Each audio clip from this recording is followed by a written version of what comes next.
ভাগবত কথা। ভাগবত কথার পর্বে আপনাদের স্বাগত। আজকের পর্ব ভাগবতের প্রতিপাদ্য মুখ্য বিষয় হল নিষ্কাম ভক্তি। ওম নমো ভগবতে বাসুদেবায়। পর্ব শুরু করি। নিষ্কাম ভক্তি ভাগবত শাস্ত্রের মুখ্য বিষয়। প্রজ্জিত কৈতব্যঃ ধর্মঃ আত্র নিরূপিতঃ। কৈতব শব্দের অর্থ হল কপট। কপটতা কাকে বলা হয়? সুখ ভোগ করার ইচ্ছাই হল কপটতা। কোনো কোনো লোক ভগবানকে ভক্তি করেন জাগতিক কিছু প্রাপ্তির আশায়। বৈষয়িক সুখ, অর্থ, সম্পদ প্রাপ্তির আশায় তারা ভগবানকে ভক্তি করেন। সাংসারিক ভোগ ভক্তির ফল নয়। ভক্তির ফল ভগবান। ভগবানকে প্রাপ্তির ইচ্ছায় ভগবানকে ভক্তি করা উচিত। অনেক লোক মন্দিরে গিয়ে ভগবানের কাছে ধন সম্পদ ইত্যাদি যাজ্ঞা করেন, প্রার্থনা করেন। তা ঠিক নয়। ভগবান বড় উদার। জীবকে ভগবান অনেক সুখ, স্বাচ্ছন্দ্য, ধন সম্পদ প্রদান করলেও জীব তা কম বলে মনে করেন।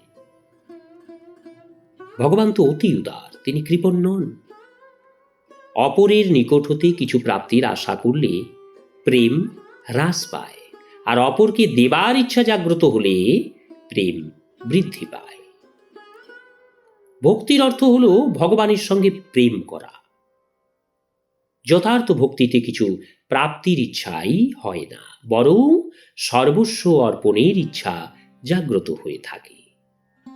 যিনি ভগবানকে কিছু অর্পণ করার উদ্দেশ্য নিয়ে মন্দিরে গমন করেন, ভগবান তাকে প্রেমের সঙ্গে দৃষ্টিপাত করেন, আর ভগবান দৃষ্টিপাত করলে শুধুমাত্র তারই ভগবত দর্শনের আনন্দ লাভ হয়।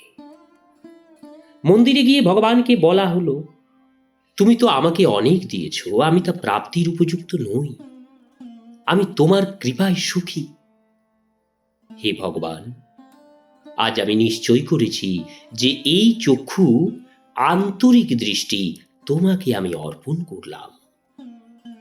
তা আর কোনো স্ত্রী বা পুরুষকে প্রদান করব না।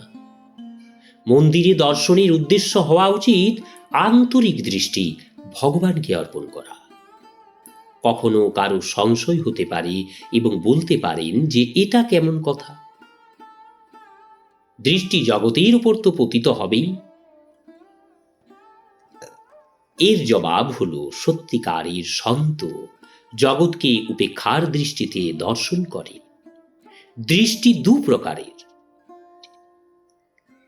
এক উপেক্ষাত্মক দৃষ্টি এবং অপেক্ষাত্মক দৃষ্টি।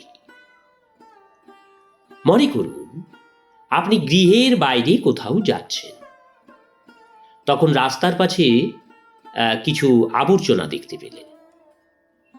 যদিও আবর্জনা দেখতে পেলেন, কিন্তু ওই সময় তা উপেক্ষার দৃষ্টিতেই দেখলেন। সন্ত নিজ মনকে পুনঃ পুনঃ বুঝিয়া থাকেন,